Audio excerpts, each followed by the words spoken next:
Welcome to Wizard Team, a Black magical podcast for Black magical stories.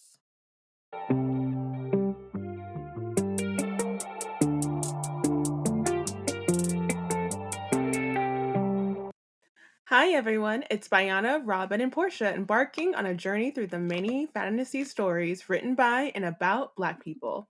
Currently, we're reading Amari and the Night Brothers by B.B. Alston. Today, we're discussing Chapter 18.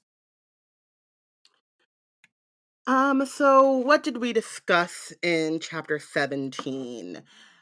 We get to see the Department of Magical Science, but if you remember, the Department of Supernatural Investigations has a big Van Helsing statue in the middle, and then, it's all like, rawr, Van Helsing.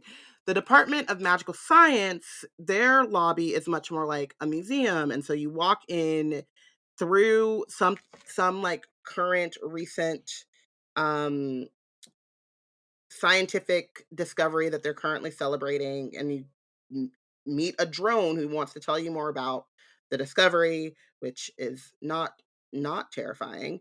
And Amari goes there to meet Elsie to get help with her phone. Elsie does a quick update for the Ureg app and then finds out the secret that Amari was trying to keep from her, which is that Amari is going to meet Magician Girl 18.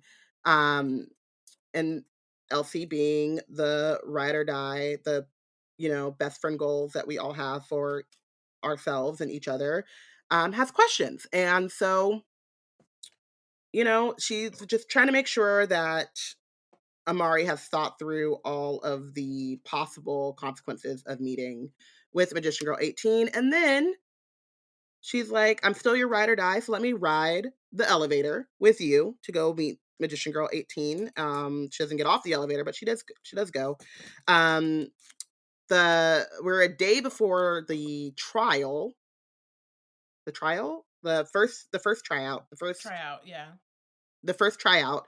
And so in the Department of Supernatural Investigations, they have what's called an immersion, and they meet a bogey person who tells them a little bit more about themselves, what they do, what they're all about. And then Laura is like, you know what this is? This is a great opportunity to continue to bully and harass Amari. So she lets the bogey person know that Amari is a magician and that she should recognize one of her makers, because apparently we find out like magicians made bogey people, or in I don't made discovered made Yeah, created? Yeah, but created. I just love how you worded that as well because clearly, at the time that we were reading that in the chapter, they're talking about needing a permit to terrorize people, and Laura says, "I need no permit to terrorize Amari Peters." Like that's her whole vibe. That is true. She was like, I can do this permit free. The bogey person sees Amari, says, I want no part in what the Moreau and the magician kind are cooking up. And then she dips. She's like, so sorry. Thanks for having me. Nice to see you. Gotta blast. Amari is very shocked by this. And also, Dylan takes this one moment to kind of separate himself from his sister while everyone is shunning Amari. He decides to sit right next to her during this presentation. And Laura is not happy about that, which might have actually contributed a bit to Laura's decision to terrorize Amari in such a public manner. Not that that's not something that she wouldn't have done anyway, but, probably added a little bit more fuel to her fire. And then after that awful scene, Amari goes to meet Magician Girl 18 with Elsie, her ride or die, riding on the elevator with her, where and that's where we leave off, is Amari turning around, or Amari in the Vanderbilt Hotel coming face to face with Magician Girl 18 and being shocked. Her jaw drops open. That's literally the last sentence. Yep. My jaw drops open. And so now we over here like, who it is? Who is Magician Girl? Who is it? Is it a friend of mine? Anyway. Who is it?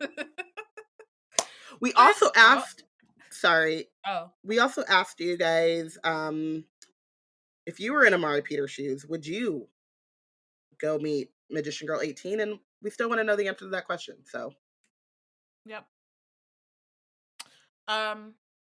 So we find out Magician Girl 18 is none other than Dylan Van Helsing. bum bum bum. Gasp. Egads. Can I just say, I was thinking back to this. You know, you're rereading a book, right? And so you're trying to remember like what you felt when you first saw this reveal. I had the lovely benefit of Aminata reading this book before me, and Bayana sending her to me when she wanted to scream. So I kind of feel like she told me beforehand, because when I finally read it, I was like, oh yeah, I saw that coming. Yeah, I don't know that I saw that. Well, I didn't let her spoil it for me. Yeah, so I was like, yeah. nah. But Yeah, but then I couldn't tell if like did I actually see that coming, or did my like subconscious remember what Aminata told me? But I literally was like, yeah, that checks out. Of course it's Dylan. No, it definitely makes sense. But it definitely, like, once I got to it, I was definitely like, oh, but it did make sense. Like, looking back, like, as we're reading it this time, I'm like, oh yeah. Although also, like, as we've talked about it offline, like, I read this so long ago that I don't actually remember details. I remember like the big parts, but how we get there and like the discoveries made along the way, I don't remember. So there's like a lot of this chapter where it was kind of like, not like I was learning information for the first time, but more like as it was coming, I was like, oh, okay, yep, like it's coming back. But like before reading the chapter, I was like, I don't know what's going on. I don't remember what he said or what like he was trying to, just like what information we were gonna get. Yeah. So I think for me, it was like it's like once you read enough books and like, or just have enough stories in your brain from all the different ways you can connect to stories. Some things that are like tropes that you're like, what? Okay, yeah, it does fit. Yep. And that's like explained when I first read it, the like, I don't know if I was like super surprised. I was just like, okay, of course. Yeah. Yep. Yeah. And like I think it also definitely has to do with like age too. And like we've read so many books, we're ready for the it's like I'm waiting for the plot twist. Like give me the twist. Because Aminata for sure was shook. The whole time. She felt betrayed and lied to, and did not understand why Dylan was acting this way if he was also, you know what I mean? So like I do think like age and reading enough and like recognizing tropes and things and recognizing, but also it's the like ways you're writing to your audience too. So like these are like the first few times you're gonna encounter plot twists like this or like reveals and like that kind of thing. That then gets you so that as you get older you're either expecting it or sometimes somebody will really get you with a good one. So yeah, and I think that for me, like I keep saying, but I think we all have mentioned the different like episodes of the week, DComs and stuff that this is like storyline like hit similarly to, and I think that like again in the age group kind of thing, like it's reminding me a lot of DComs because that's a lot of stuff that I've like encountered in DComs was like the twist is this person who's been slightly kind to you is actually the person who's been even going through the same thing as you. Halloween Town. Yeah. Sorry. Yeah. Felt betrayed all over again. Yeah. I think too, and we should like get in further into it and stuff, but like Dylan really explains pretty well to like what it's like from his side and why he would try to protect himself and why he felt the need to be like distant, but also gives her a pretty good insight, or gives the readers, I guess, I don't know if it's what it gives Amari, but gives the readers, I think, a pretty good insight of how difficult it must be to not only to be born and raised from the beginning in a society that feels this way about magicians, but to be in a Mhm. family that feels Mhm. this way. Um, and we connect a lot with Amari, and I think Amari's also able to kind of like roll with the punches. Not to say that she's not getting punched, she's not getting hurt, but like deal with the punches a little bit better about being a magician because she is used to being othered and used to being an outsider. And so it's interesting, and I think a great story or tool and story writing exercise of being born to be an insider, being born to be like the person or the chosen one or to be privileged, and um actually internally know that you are more of an outsider. It gives me the sense of like, we don't really love the like fantasy as an allegory to oppressive systems that already exist, but it kind of reminds me a little bit of the difference between being a racial minority and being queer, or a invisible minority, I guess is what it's like, because people always say like you cannot hide being Black, right? Mhm. There's just certain parts of that oppression that you can't shield yourself from, that you can't um negotiate your way out of. You can't, it's just, you know what I mean? Like you walk into a space, people you were visibly othered. And then Mhm. there's these other things where it's you don't have to, depending on how you present, depending on how people read your social cues or whatever, you don't have to out yourself in every situation. And so there are certain times, especially, I was like starting to watch Big Brother. I think it was like season 2. And it was wild, but one of the housemates just like immediately is like, there's no gay guys. And he's talking to a gay guy who has not come out because he don't know them people. They've been in there for literally like 20 minutes. And Mhm. he's like, I think that one of these people are gay and they're not coming out with it. And, I'm okay, but like, just, I don't need it around me. And it's just being very like homophobic, like to this gay man. And then the guy is like, well, why would I feel comfortable talk or outing myself to you? You've Mhm. already kind of like shown me your casual bigotry. Right. Mhm. And so then it goes on, and like, I think it takes him a couple weeks, or someone figures it out. And like, cause they said like, oh, who's married? And he said he was married. And then they were like, what's your wife's name? And he didn't answer the question. But he's like, I never said wife. I said that I was married. And then they all just started asking me about my wife. And this gives me those vibes of like a good glimpse into the differences between like everyone knowing about your marginalization and throwing it in your face, and some of the ways in which that's a little bit of a privilege. Like you just kind of like have your guard up, shielded, like people ain't shit, and I'm just gonna, put up my like wear my armor, as opposed to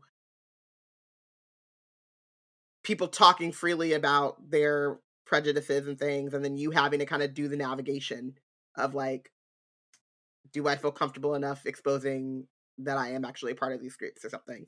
Mhm. Completely different things, but interesting to say, or interesting to experience, explore. Yeah. Yeah, definitely. Um, okay. So, he's a magician. He's basically Amari has a lot of questions. But he's like one at a time, like, we have some time or I whatever. love that she's so Expressive mind that he boggled, and like she was like, I got a lot of questions, and apparently I just spewed them. I just yeah.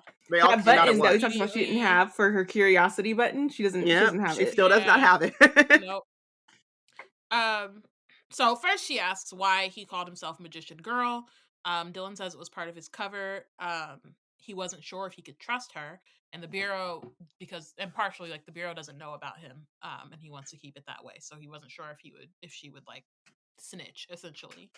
And then we find out that his magic didn't show up on the crystal ball because he used an illusion, which took him months to get right.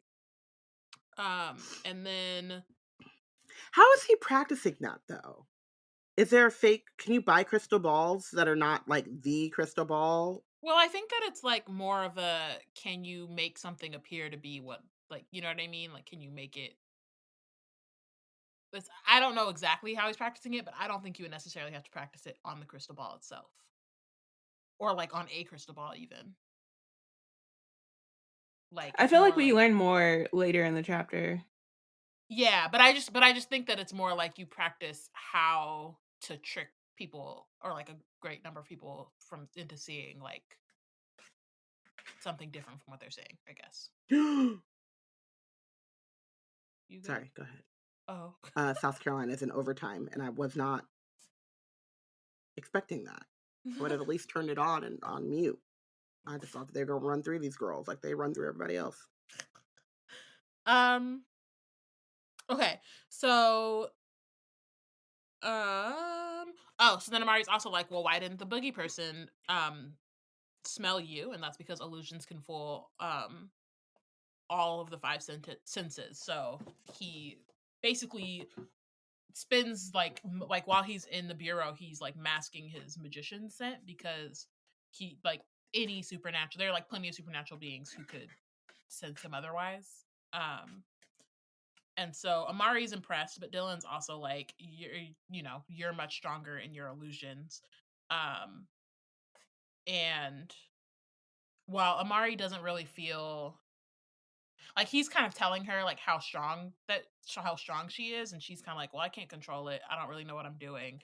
And Dylan is like, well, exactly. Like, only an extremely powerful magician could have pulled off an illusion of that size without realizing. But again, it's just like Amari not really feeling confident or as powerful as everyone else is kind of making her out to be. Which I like. I mean, just wanting her to like Believe in her sauce. yeah. I mean, it's hard to do that when everything around you is telling you not to. Absolutely, 100%. Like, it makes a lot of sense why she's that way, but every time she has that moment, I'm like, girl, you got this. um. So Dylan says that he's a pretty average illusionist, but he's a really strong technologist. And so basically he kind of demonstrates how he can send messages without like sending messages, I guess. So like her phone buzzes, she pulls it out of her pocket, and there's a message from Dylan, but it's not like he didn't have to pull out his phone and send a message or whatever. So Dylan's like, magic isn't the curse my dad and everyone else at the Bureau make it out to be. I'll bet they give you a whole speech about how too much magic turns you evil, blah, blah, blah. Nobody gave the Knight brothers their magic. They were born magicians. So yeah, so this is kind of where we start to understand or like get a bit of like information about like how magicians are created, because I think that that's kind of been not completely clear. Yeah. But before that, they kind of talk a little bit about Amari's conversation with Moreau and about whatever the like weapon or like thing of destructive power might be. And Dylan's like, it could be the Black Book, which is apparently this book that has like a bunch of really powerful spells. And that it was sorry. Oh, so a bunch of powerful spells created by Vladimir, who was the strongest weaver the world's ever seen, which is another kind of like magic ability, I guess. So like so far we've got illusionists, technologists, weavers, and then like the blood magic that Moreau mentioned a couple chapters ago. And so weavers weave together new spells, which is part of the reason why why the Night Brothers are so powerful, because Vladimir could create new spells, Moreau carries them out, and so they were just kind of unstoppable at that point. It's really interesting to think about, like, I mean, we talked a little bit when we met Moreau, and I was saying, like, I don't really believe in you are an illusionist and that's the only kind of magic you can have. Uh-huh. And how Moreau kind of brings that to the focus of like, oh, you don't, from what Amari understands, it's like, I'm an illusionist and that's all I can do. And then like Moreau kind of lets us realize that like magicians can do more than one thing and maybe they like specialize in something. And this is Dylan kind of reiterating that. But it's also interesting to think about like a lot of this is also like just in the what is the word I'm searching for? I'm searching too, y'all. Terminology, I guess, is the best way to say it. Like being a weaver to me seems very similar, or seems like it aligns a little bit with like how Elsie is a master inventor, right? But like, what is magicianing? Magicianing? What is that if not creating spell? Like, if Amari doesn't know what she's doing, then isn't she always creating new spells? Because she's not Well, no, following because the I book. think that it's like her magic is just manifesting how it manifests. She's not controlling it, right? Whereas like the spell, I assume, like directs it to do something specific. You know what I mean? Like she didn't mean to make the thing crack, but if she had, she would have maybe channeled her energy differently, or she probably wouldn't have. She probably would have been trying to hide it like Dylan did and would have used a spell to do that. But it kind of makes me think of just it like manifesting however instead of in a like specific. I guess. Yeah. So that's kind of like what they're assuming that's what they're trying to keep from the Night Brothers is the Black Book. It's meant to be locked away in the Great Vault in the Department of Supernatural Investigations. So yeah, and so Amari's like, "Do you think it might contain spells that could destroy the bureau?" And Dylan's like, he doesn't know, but they'd be far beyond the abilities of an ordinary magician.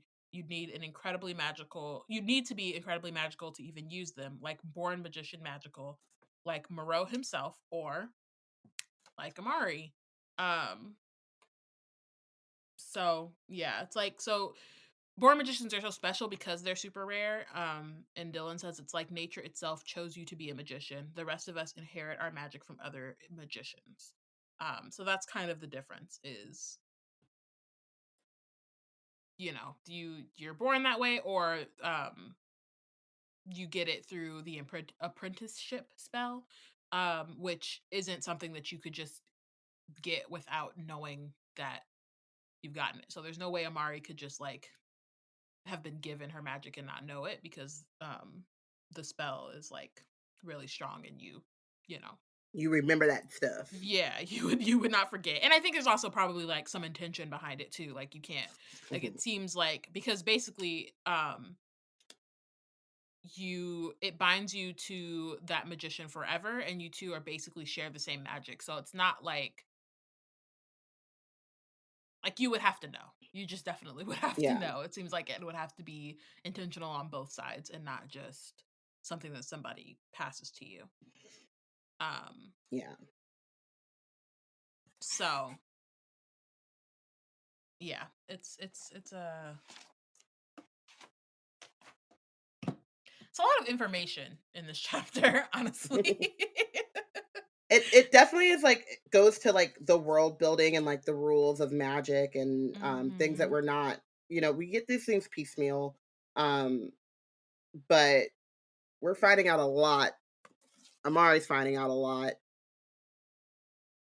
It's very interesting. Very, very interesting. Black Magical History Month is over, but that doesn't mean the magic stops here. We have a whole year planned, jam-packed with fantastical book reviews, new podcast drops, fandom coalition work, and of course, more Amari. And that's all thanks to our B&C baddies over on Patreon. At any tier, baddies get cool perks like monthly live streams, behind the scenes, and bonus content. If you want to help us on our mission to advocate for and contribute to meaningful representation in media for Black folks all year round, become a baddie today at www.patreon.com/blacknerdscreate. At New Balance, we believe if you run, you're a runner, however you choose to do it. Because when you're not worried about doing things the right way, you're free to discover your way.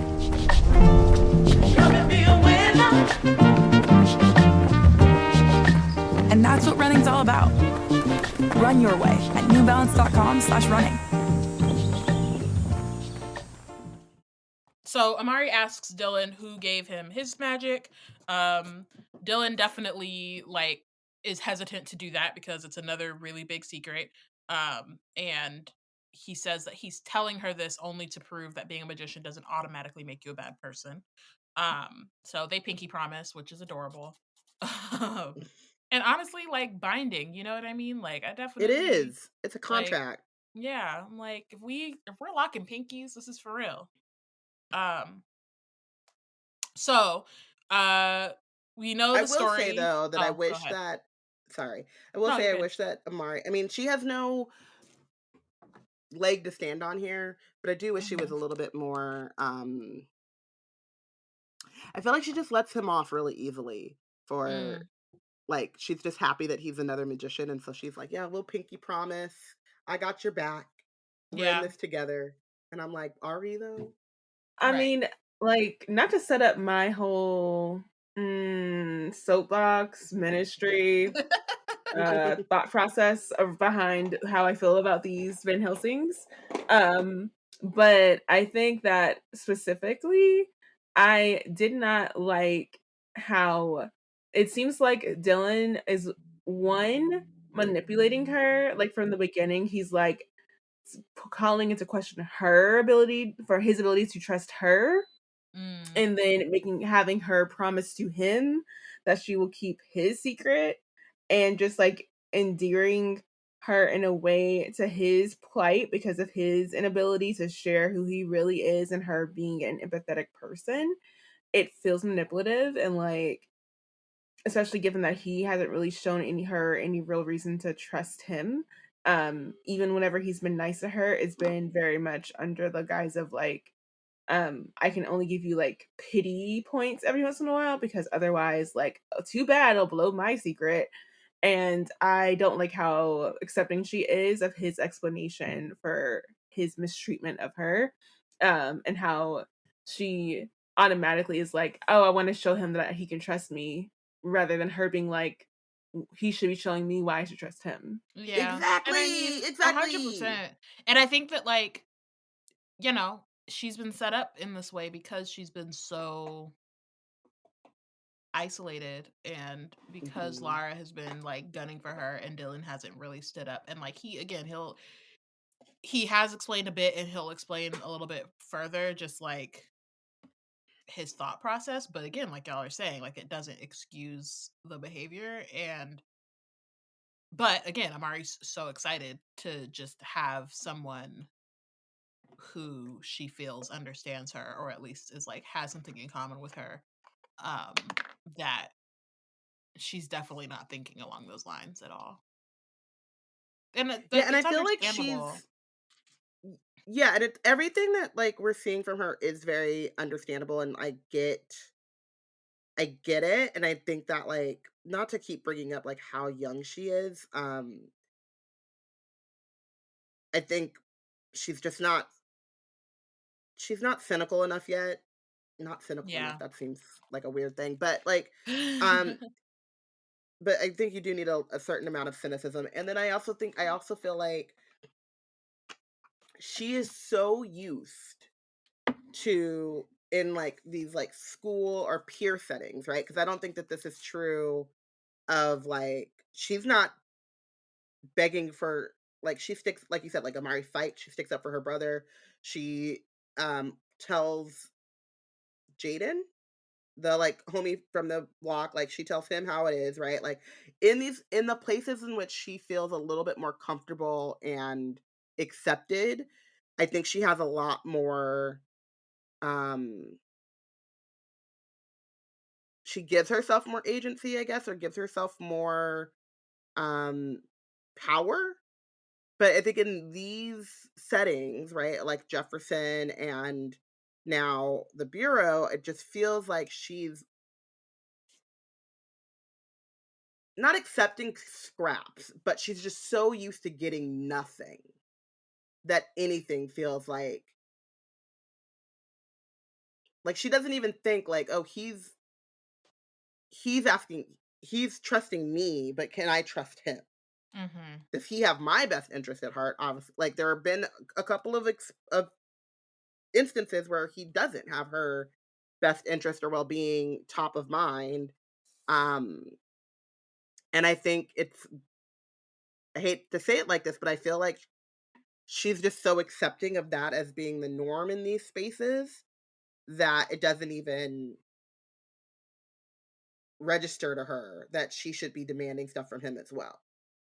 And as you say that, um, one, I think it's we could be to even be even franker about like age, and because I always push back on age because of people's different life experiences and how some people have had it early on to like Mhm. have reasons why they just go like really young age why they mistrust people, and I just want to make that like open. But at the same time, I think that like her lack of experience with building friendships among her peers is a big like component of this, like as you were saying, Mm-hmm. and specifically peers who like from Jefferson and here who've like are part of a different background, like income, social economic background.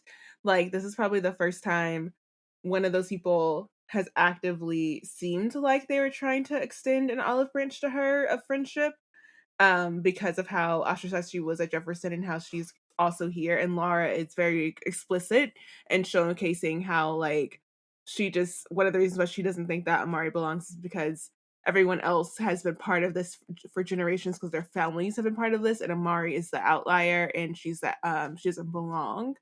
Um and so I think maybe Amari is like, this is what I should expect from someone of this like privileged background. If they're going to be a friend to me, this is how they do friendship because she's never experienced it any differently. She's had friends from her own neighborhood and has a whole different kind of friend, experience. So she's going into this thinking like people of this background do friendship this way, friends of this background do it another way. She's just like kind of like making excuses for why things are the way they are. Yeah. It's so Mm-hmm. sad. But Yeah. it's like you, especially at this time when a lot of these experiences are your first experiences, they do set you up for like this is how these things go. Yeah. Yeah. You definitely And like they set your internalize it. expectations. Yeah. I hate it. So Dylan explains that Abraham Van Helsing was able to drive that stake into Vladimir's heart because he was one of Vladimir's magician apprentices. Gasp. Dun, dun, So dun. basically there's this whole line of Van Helsing magicians that have been passing magic through their family, and keeping it a secret from the rest of their family. So Can I just say there is I'm trying to say this in like the best way or most politically correct, I don't know. There is an inherent whiteness to that I can't fully wrap my head around. Inheritance. It's all about inheritance and like But not even that, like the keeping like there are plenty of like secrets kept in like I'm black, so I'm gonna say in black families and in black culture. Like, there are tons of things that, like, we don't talk about, or we don't do this, or, like, that aunt's a little funny, and that uncle, stay away from him type of, and we don't call things by, or we're not explicit with things. But I don't, there seems to be, at least in my experience of the Black family and the Black culture, and a very, like, us unit type of thing that I can't imagine. Basically, he's saying, like, I have a twin sister who does not know this whole portion of my, like, my family history. Like, I have a twin sister who I do not trust. Or there's, like, these just... Who is a bigot. Yeah, and I'm just living... Like, one side of my family are bigots. And, like, there's generations of one side us of my in family the are bigots, same and the other side family. are the thing. Just living with this bigot, and, like, not challenging it. Not even that, like, they need to say, like, I'm a magician, or there's a whole, like, lineage of Van Helsing magicians, but they're not even challenging. They're not using their status as magicians to, like, push or change. Or just, like, as you're a part of magician the and a family. Van Helsing, and you have all of this, like, social capital and, like, all this stuff, and instead of, like, pushing that to change the way that, like, magicians are treated, whether you out yourself as a magician or not, instead they just, like, they kind of keep to themselves, pass it on. Very, like, secret societal. It gives very much like gay white Republicans. Like, it gives Yes, like it gives like Liz it's very log cabin Republican. That's what it's very much like. I can't imagine splitting myself in two like that. That is crazy to me, that, like, I would sit here and just let my father just and, like, not even that, like, because it's okay, that's your father or whatever, but let my sister, who I now have the same, like, we have the same amount of power, and I kind of have a little bit more power because I'm a boy. I'm not gonna check you,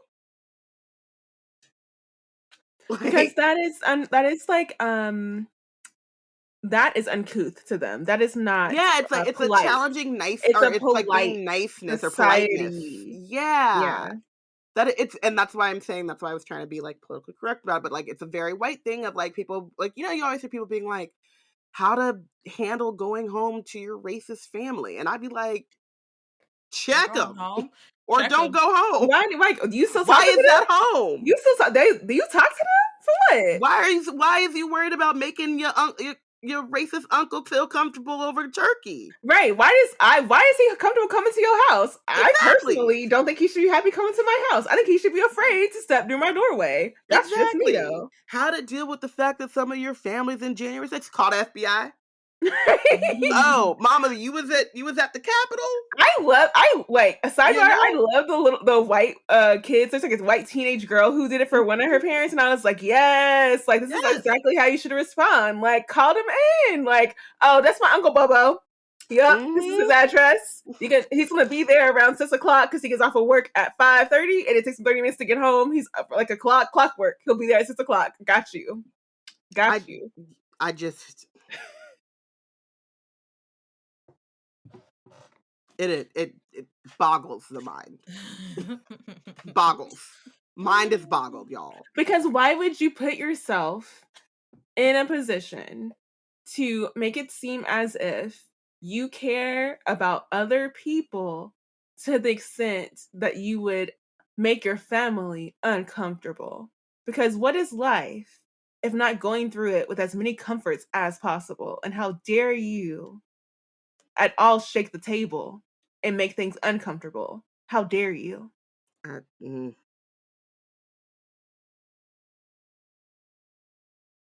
be me. That's all I got. Shouldn't be me. So we find out that his uncle passed magic to Maria, and then once she made special agent, she passed it to Dylan. So we know that Maria is a magician too, and that's part of the reason why, or that is the reason why Dylan knew how to beat the crystal ball, because his family has been doing it for 700 years. And I just feel like you could have started from the beginning. How does nobody know that Abraham Van Helsing was a magician? Like, that's crazy to me.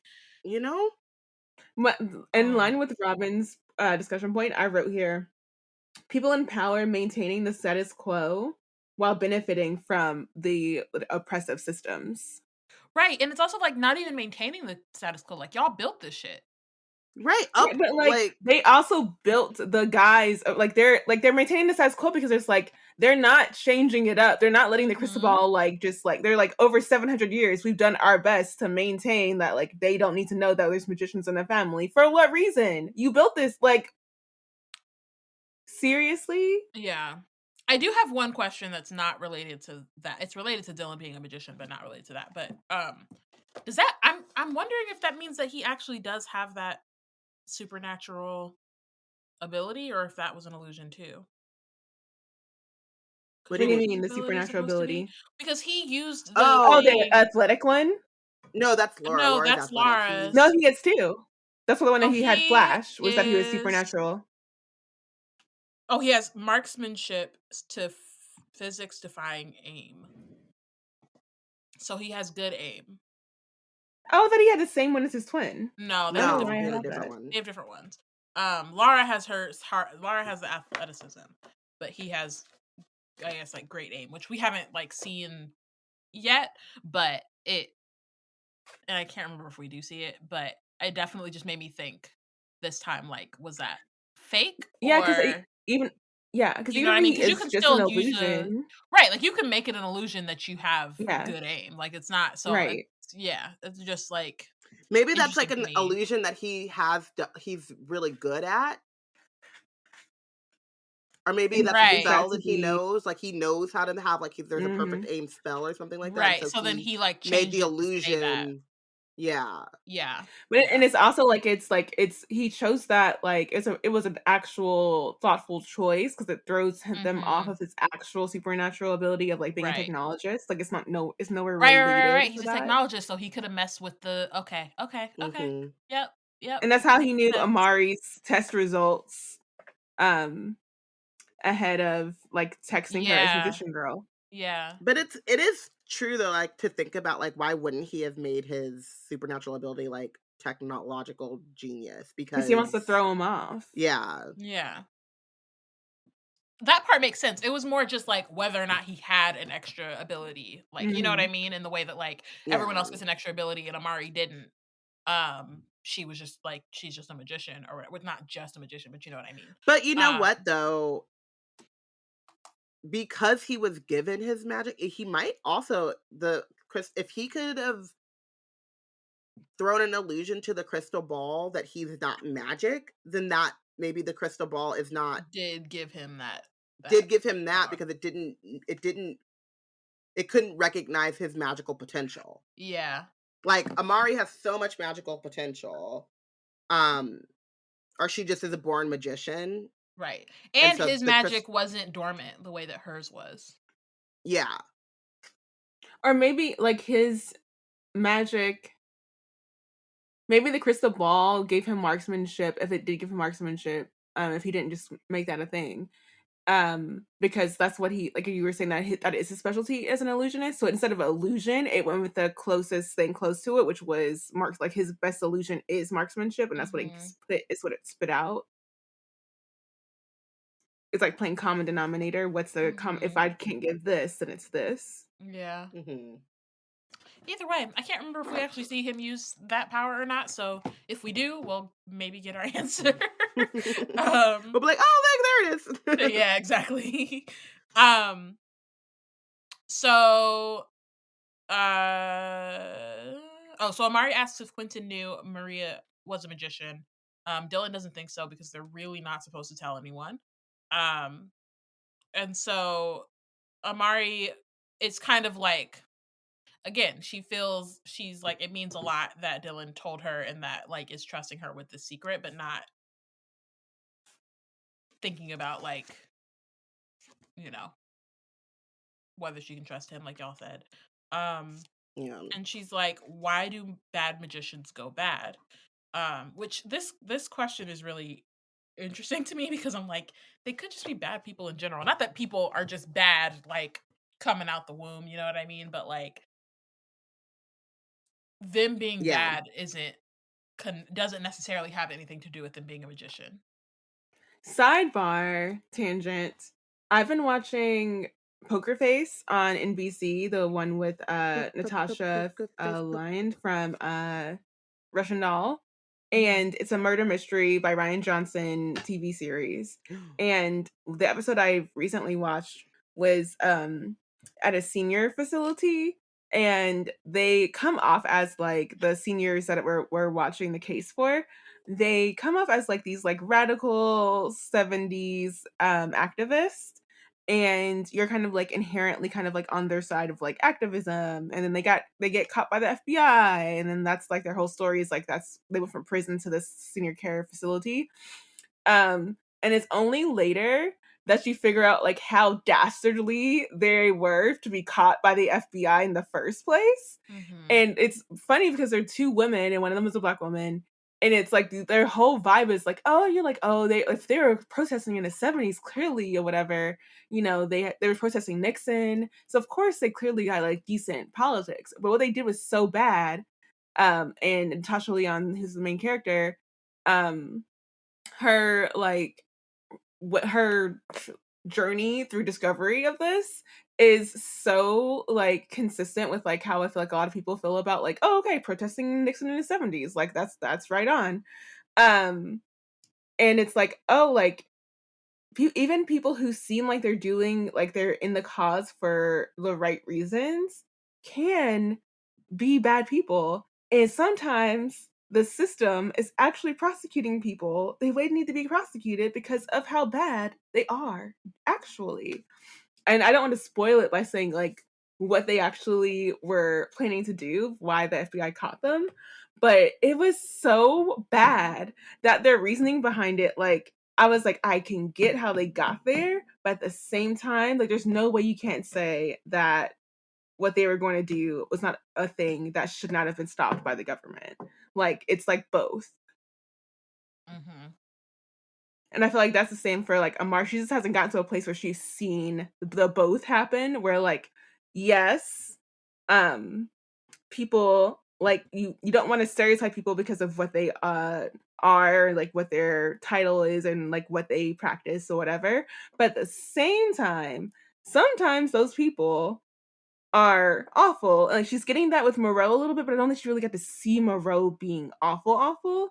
And I don't think she's been able to see magicians be not in the same league with the Knight brothers. Right. And so I feel like without that, she's not really able to make this like clarity of like she needs to ask a better question than why are magicians bad. Like she needs to figure out a better way to voice like what is her concern behind magicians and this like I guess this reputation that they have generally for the whole road of magicians. Yeah, I think there's something to just not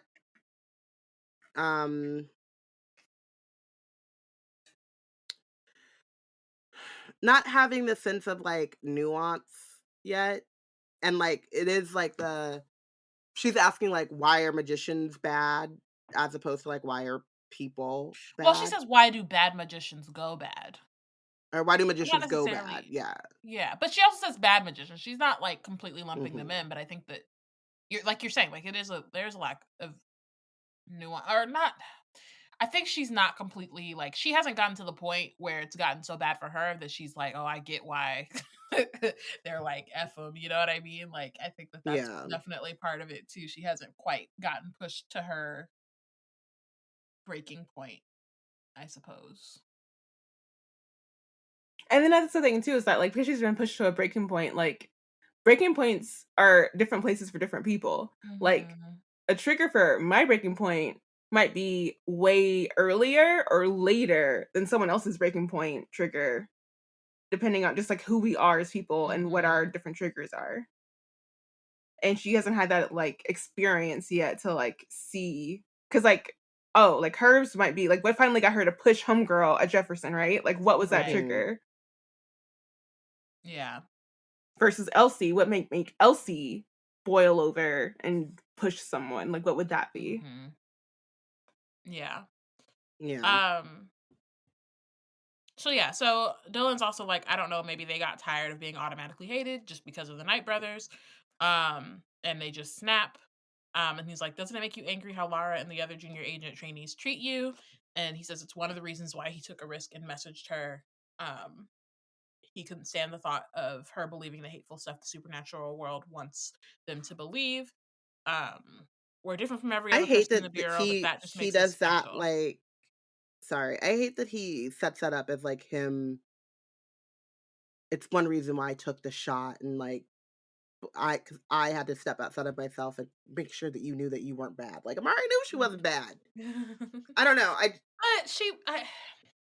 But I get it.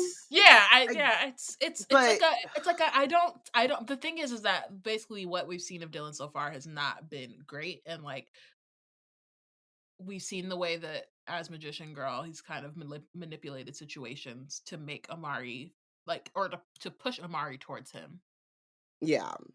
while also not really standing up for her in the moment until this like last class where he sat next to her. But I think also he probably did that because he knew that he was going to be talking to her later on anyway. You know what I mean? Like Mhm. He at had to that set up point, he's a like, purpose for her to, like, feel comfortable around him. well, that and Um also like, yeah, like that and also just like I deciding I'm gonna align myself with her, just like period. Yeah. There's no Um, turning back after they decide they're gonna meet. So, yeah, or after he decides he's going to, like, reveal himself to her. yeah. So then him sitting next to her in class is not as big of a risk. He Hmm. has already made that decision, I guess, is, like, the best way to say that. Yeah. I'm gonna see this manipulation no matter what because I don't trust him. Same, girl, um, same. so we find out that he learned a lot of this information because he basically does a whole lot of research on magicians. Um, his parents think he's going through a phase. And his dad is so paranoid that he forbade Dylan from talking to Amari. He's like, and he kind of explains that that's why he's been standoffish, because Lara would snitch on him essentially. But it also kind of seems like at this point he maybe doesn't care about that as much anymore. But he pulls out this book of spells that once belonged to Madame Violet, who was one of the most famous illusionists who's ever lived. And he gives the book to Amari. It looks like a fancy leather diary with a little golden key attached by the string of black velvet. Um, and so basically Dylan is really serious. He's like, these are secrets that I can't even tell my family. It's a really big deal. I'm like, are you someone that I can trust? And Amari, again, instead of wondering if she can trust him, she's mostly just like, this is the only time she's like, or the only opportunity she's had to make a magician friend. Um, like she's just, again, she's been isolated and ostracized, and this is like her one chance that she can think of to, I guess, be friends with somebody who is like her. So she's like, yeah, you can definitely trust me. And that's kind of where we leave that. So Amari rushes back to her room so that she can look at this spell book. So she finds out the key doesn't work. So she's like trying to figure out how the hell to open this journal, and it's not working. And she's about to give up when her finger grazes a little bump on the spine of the book. There's like a tiny golden button which she pushes, and then the clasp unfastens. And then on the first page it reads, well done. The first lesson in the training of an illusionist is this: never trust. Take absolutely nothing at face value. In viewing anything, assume its appearance is false until proven otherwise. To this end, the very first spell the novice illusionist must learn is the extremely simple spell that casts aside illusions set forth by others. I kind of like Madame Violet, like for this, like just the way that she's like, if you can't get past this, then like we're not gonna be able to do nothing. And like But having also the it, voice of reason about, like, look, if you're an illusionist, you must know when an illusion is afoot. Okay, Yes. don't trust. and also like don't, and also anything. I like that it's not just like it's not only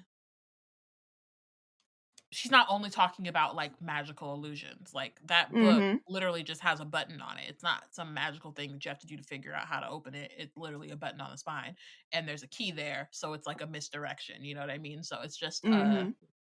Don't trust nothing. Don't it's take anything at Trust face value. nothing. exactly. So we learn this first spell. It's Dispel. Once you've read the entire page, shut the book, point with only your pointer finger and middle fingers extended, wave your hand in front of it, and speak the word Dispel. So Amari does this.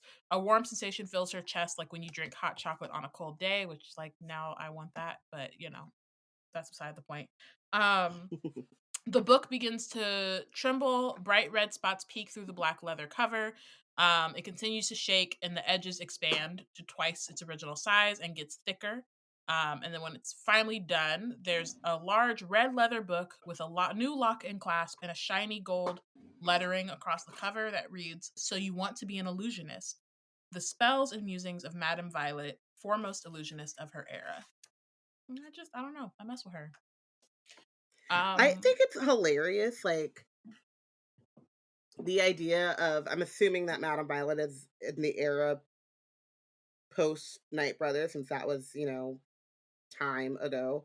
I just think it's funny that like this isn't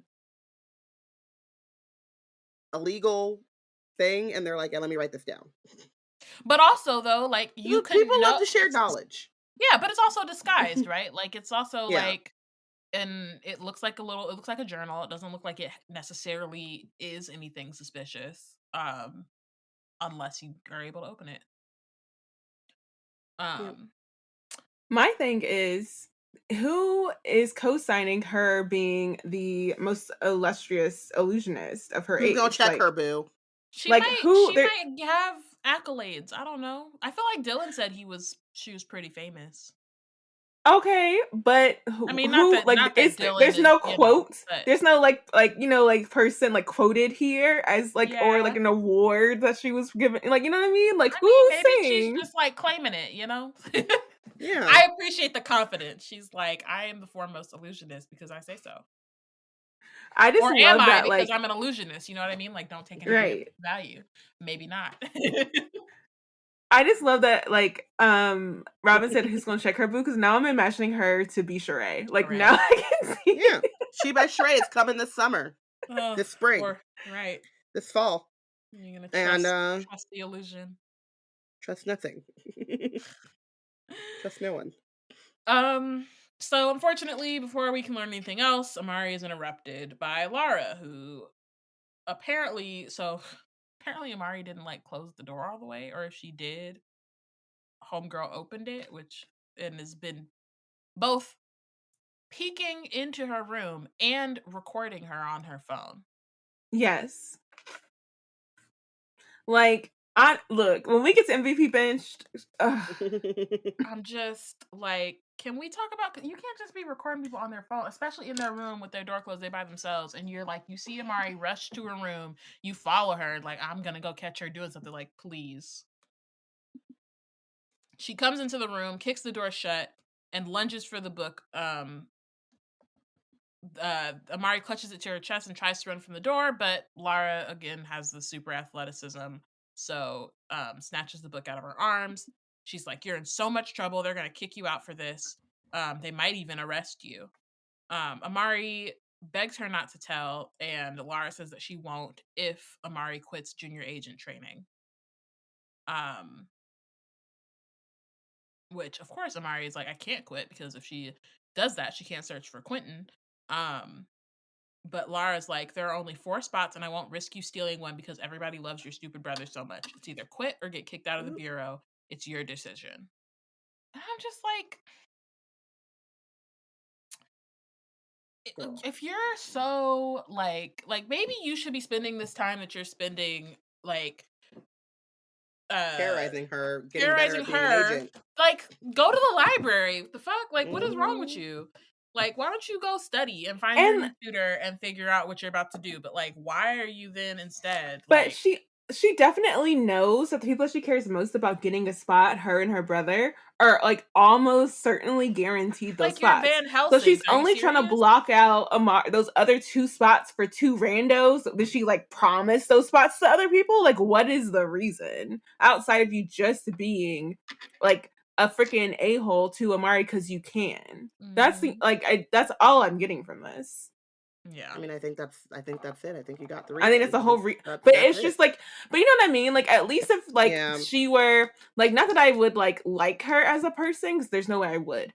However, I do understand not bullies. I do understand villains who have like, they have a whole plan and strategy in place in order to maintain their power.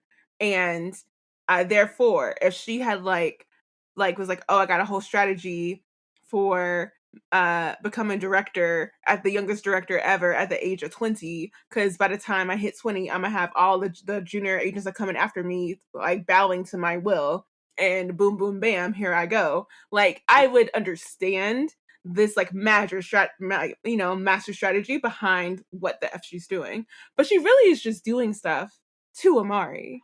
Can we just take a moment to celebrate and be in awe of the fact that Porshèa just said, I understand being a villain, but at least get a bag. Like, but that's real. What's the point of being a villain? It's real. No, it is real. It's like, you know what? There needs to be something in it for you. Otherwise, you just being hateful, spending all this emotional energy being hateful, and what are you getting? What do you get? That is short-term thinking. When you have a full level, like, you have enough power, you've seen your power exerted. You know what you have. You can build a whole plan and a strategy behind you shaping and using and abusing your power. And yet here we are. Not even getting a bag. Pitiful. How sad. All right. Let's go into MVPs of the chapter. I forgot how short this chapter was. It's feels very like so short. much happens, but it's a very short chapter. Yeah. I had a real hard time, guys. Me too. I'm not gonna lie. Same. So, yeah. I'm not even sure I saw that Bayana put a question mark, so I put a question mark because I was like, I'm just gonna own it at this point. I'm like, it is what it is. All right. Well, I'm giving Dylan the MVP. I don't like him. I don't like it. I don't trust him. I don't trust it. But he gave Amari some. The tea was scalding. Okay, it was. That's true. Piping hot. True. He did. And then gave her this book that will help her become a better illusionist. And so it's kind of like what Porshèa was saying. If you're gonna be a villain, get a bag. Like, if you're going to be morally ambiguous, at least be useful. I couldn't give it to Amari because I just don't feel like she's really very passive in this chapter, and she's just taking in information. And then she left the door open. So, you know, your existence is a crime. You know what you're about to read is like, not only close the door, but like go sit in the closet. Come on, lock it. Come on, use the sneak candle. You know what I mean? Like, it's the way. I just want her to have some common sense. Like, girl, like you got a black mama. I know she talks to you about common sense before. I know you know about some common sense. She was too excited. She was too excited. She didn't like.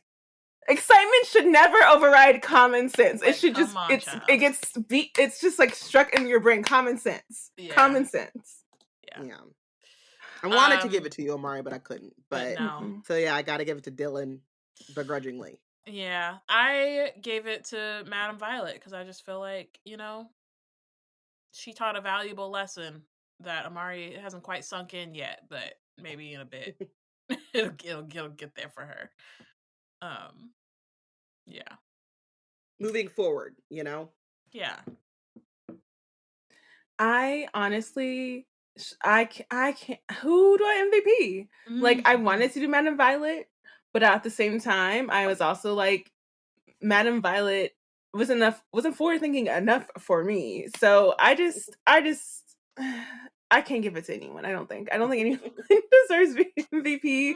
I think everyone needs to go sit and think about the decisions that they're making, especially Amari. because I can't. I just couldn't do it. I could not force it. And Elsie wasn't in here, so I couldn't be like Elsie, because what's going on? Yeah, because Elsie. If Amari would have used a sneak candle, we could at least given it to Elsie for right. That's true. Developing it. It was a rough one. It was a rough one.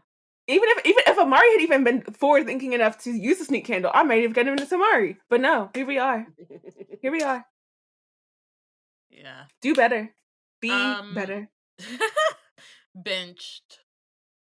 I said Lara, because mind your business. Get a bag. Like, what's wrong with you? Yeah. I said Laura as well, because not only mind your business, but it's like, girl, we bullying and now we blackmailing, extortion. Like, are you not tired? Because I'm tired for you.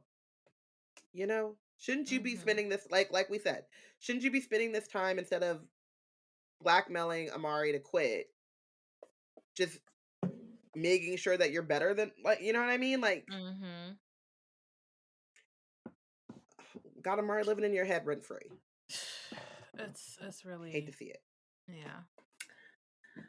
I'm benching both Van Helsing twins. Lara and Dylan can both get it from me.